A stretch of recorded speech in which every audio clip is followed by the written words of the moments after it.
Such a person is above the consideration of Varnashrama institution. He is a guru or the spiritual master for the entire world.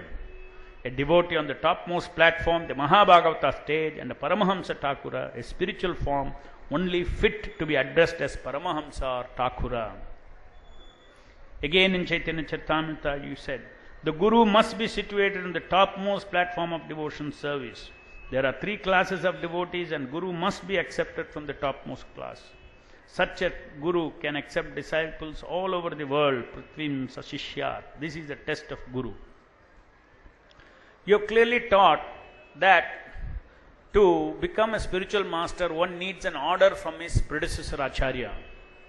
This rule of needing authorization to become a guru from the predecessor guru is the only protection against a misjudgment by oneself or other conditioned souls as to the qualification of a soul for rendering such a grave service to the Guru Parampara.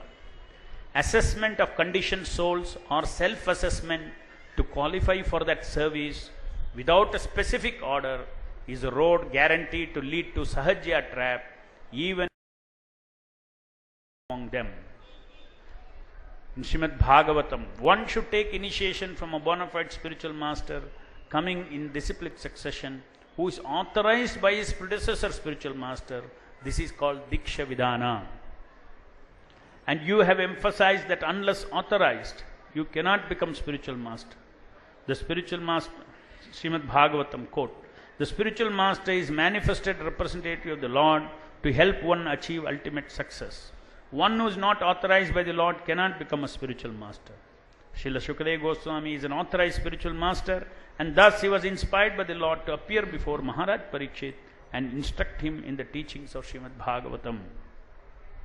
Again you said in Bhagavatam, following the order of a bona fide spiritual master is the only duty of the disciple, and this completely faithful execution of the order of the bona fide spiritual master is the secret of success.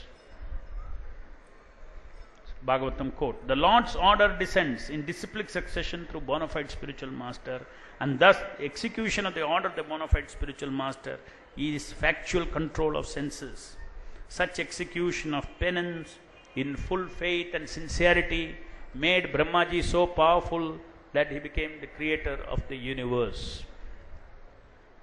Another Bhagavatam purport, the Parampara system of disciplic succession is very important as a means of spiritual success. One becomes a Mahat by the grace of his Mahat spiritual master. If one takes shelter of the lotus feet of a great soul, there is every possibility of one's also becoming a great soul.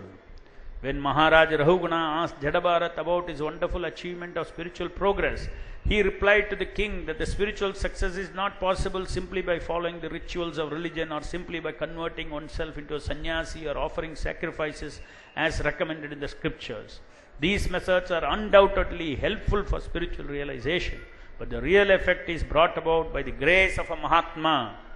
In Vishwanath Chakravarti Thakura's 8 stanzas of prayer to spiritual master, it is clearly stated that simply by satisfying the spiritual master, one can achieve the supreme success in life. And in spite of executing all performances, if one cannot satisfy the spiritual master, one has no access to spiritual perfection. Sometimes the spiritual master is addressed as Prabhupada. Prabhu means the Supreme Personality of Godhead and Pada means post. According to Vaishnava philosophy, the spiritual master occupies the post of the Supreme Personality of Godhead, or in other words, he is a bona fide representative of the Supreme Lord. Srila Prabhupada, you have thus taught in very clear terms the qualification of a bona fide spiritual master to whom one should surrender in order to advance in spiritual life and go back to Godhead. Undoubtedly, he has to be a pure devotee and a confidential servant of Krishna, and one who is constantly embraced by Krishna, and one who is in the category of Narada Muni. Who else can certify a person to be on this most exalted platform other than the predecessor Acharya? Thus the rule of authorization, unless you have specifically authorized one or more, your divine grace continue to be the current link in the parampara. Their imitation having miserably failed for 3 decades, most of the self-made gurus of ISKCON have been humbled by Kala to now state It is your divine grace alone who takes everyone back to Godhead, except one of the original 11. It took decades of debate and discussion for them to even concede that your divine grace is a Siksha Guru for everyone in ISKCON.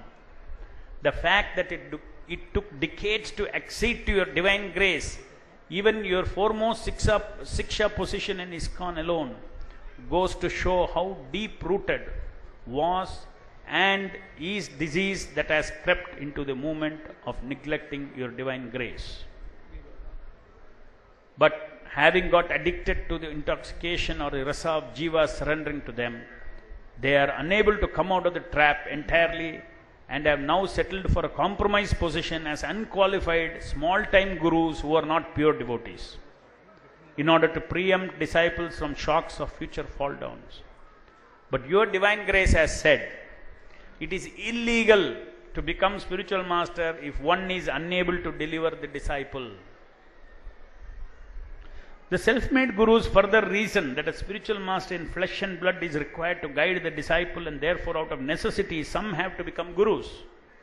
That such guidance from a guru in flesh and blood is not necessary, and that Vani, transcendental sound, is more important, has been emphasized by your divine grace, like in the conversation below.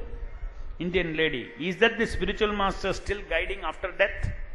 Prabhupada, yes, just like Krishna is guiding us. Similarly, spiritual master will guide. We are being guided by Krishna, by the Bhagavad Gita, therefore Krishna is not personally present. Still his book Bhagavad Gita is there. And that Bhagavad Gita is non-different from Krishna.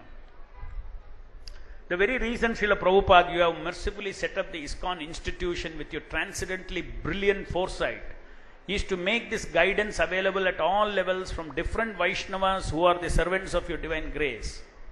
This system of guidance or sadhu sangha work during your physical presence. Most of the guidance for a devotee automatically comes from your books and the system you set up with Vaishnavas delivering sadhu sangha. Even at a practical level, none of these self-made gurus are really guiding the disciples on a day-to-day basis. Not even as much as others in ISKCON institution like temple leaders, temple commanders, etc. are doing. So who are these new entities called gurus in ISKCON, and what part are these self-made gurus playing when there was never such a functional requirement prior to 1977? Such a blind traditional ritual of having someone in flesh and blood to be called guru? Just figureheads doing nothing more than what Srila Prabhupada's books and his institution are already doing? Just a group of imitators choking in their attempt of trying to be as good as Krishna. The Shastras point out that nobody can imitate Lord Shiva by drinking the ocean of poison, nor anyone imitate Lord Krishna's lifting of Govardhan hill.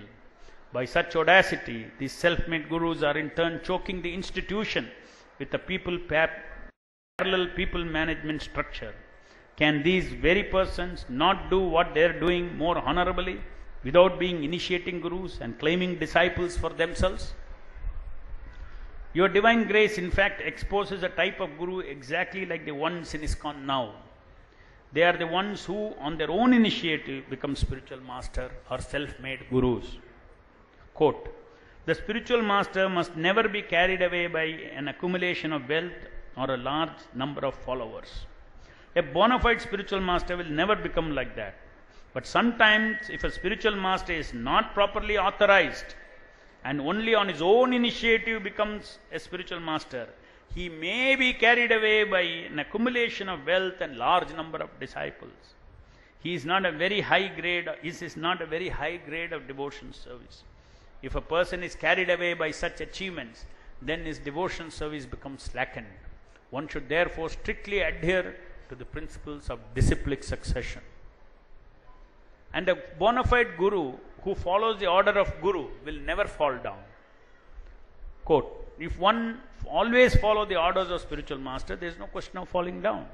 As soon as a foolish disciple tries to overtake his spiritual master and become ambitious to occupy his post, he immediately falls down. The latest genre of gurus is the humble guru. The fad among them is competing to become humbler guru. But guruship cannot be given up by them at any cost.